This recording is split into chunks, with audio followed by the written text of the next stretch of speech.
Tiniyak ng National Price Coordinating Council na pansamantala lang ang pagtaas ng presyo ng mga bilihin sa bansa. Ito ay matapos magpulong ang NPCC para tukuyin ang hakbang sa taas presyo.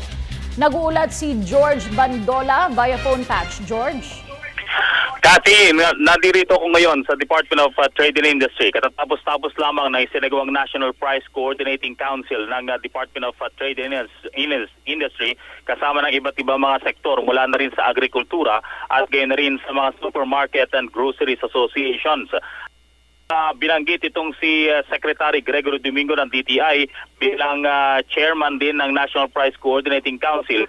Biglaan yung kanilang pagpapatawag emergency ika nga dahil nga doon sa nakakabahalang biglaang pagtataas ng mga presyo ng mga pangunahing bilihin, lalo na ng bigas, ng asukal, ng mga poultry and farm products, gayon rin ang gatas na sa pinakahuling monitoring ng DTI ay tumaas ng 0.6% hanggang 8% base sa pinakahuling datos nga ng DTI. Sinabi nito si Secretary Gregory Domingo na ang NFA o ang NFA rice, bagamat hindi nagtataas, nananatili ito sa 27 pesos ayon sa kanya, ay yung mga commercial rice na nire-remeal ay nagtaas ng 1 to 2 pesos.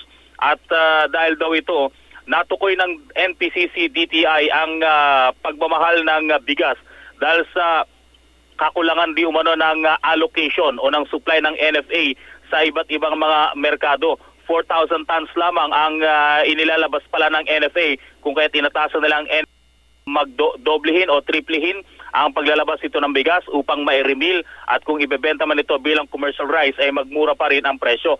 Samantalang ang manok, dahil na rin sa init ng panahon ayon sa kanya, base na rin sa pagsubaybay ng mga Broilers Association, naantala yung paglaki ng mga manok, kung kaya't naantala rin yung supply, kung kaya't nagbahal ito, umabot na sa 210 pesos kada kilo hanggang 220 ang kada kilo ng manok.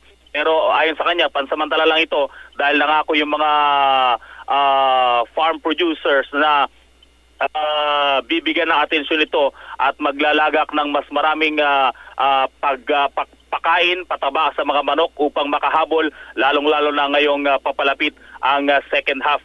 Samantalang ang baboy, nagmahal ang presyo rin ito dahil na rin sa pagbagal daw ng supply from abroad dahil sa peste sa mga biik na tumama sa iba't ibang mga pinagkukunan ng baboy ng bansa, lalo na sa Australia, Canada at sa iba pang mga bansang pinagkukunan ng karneng baboy.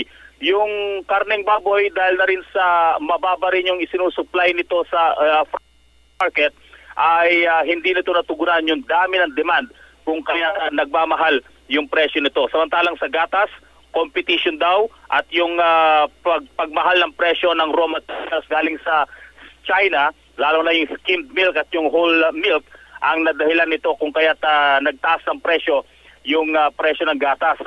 Ang naging kakompetisyon natin ay ang China. Dumami raw yung kanilang pagkonsumo, kung kaya't bumagal ang supply nito o ang pagdating ng supply nito para na yun sa Pilipinas. So patuloy yung paalala ng DTI, ng National Price Coordinating Council, yung mga issue ng hoarding patuloy pa rin iniimbestigahan. Nakausap din ang inyong likod si Asek Gazmin ng Department of Agriculture, at yung presyo ng bawang ayon sa kanya ay nasa magiging stable sa mga susunod buwan, dahil sa ngayon ay naglalaro nga ito sa 200 hanggang 300 piso bawat kilo, pero inaasang may babalik ito sa 180 pesos per kilo sa susunod na buwan, dahil daw ito dun sa pagbagal din ng supply from abroad. Yung imported na bawang, hindi ito natutugunan ang demand sa local market.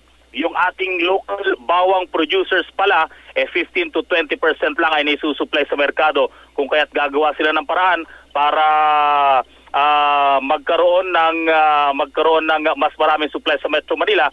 At isa pa nga pala, Cathy, yung paghihinto ng port operations dyan sa lungsod ng Maynila ang naging dahilan kung bakit mabagal daw ang supply ng mga imported na bawang sa Metro Manila. Para sa Telebisyon ng Bayan, George Bandola.